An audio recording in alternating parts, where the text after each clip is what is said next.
Diqqat, Rossiyadagi migrantlar uchun ajoyib xushxabar. Rossiyada migrantlar patentsiz ishlash imkoniyatiga ega bo'ladi. Assalomu alaykum qadrli mehmon, videodan to'liq xabardor bo'lish uchun videoga like va podpisyasiya tugmalarini bosib qo'ying. Rossiya Federatsiyasi prezidenti Vladimir Putin chet elliklar va fuqaroligi bo'lmagan shaxslarga Rossiyada mehnat faoliyatini patent olmasdan amalga oshirishlari imkonini beruvchi farmonni imzoladi. Buning uchun ular dastilloskopiya, barmoq izlarini topshirishlari, giyohvand moddalari hamda xavfli infeksion kasalliklar bo'yicha tibbiy ko'rikdan o'tishlari kerak bo'ladi.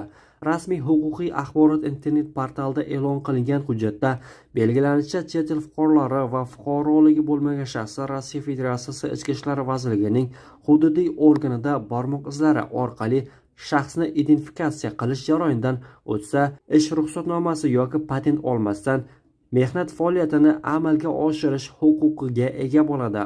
Yana bir shart, tibbiy ko'rikdan o'tish kerak bo'ladi.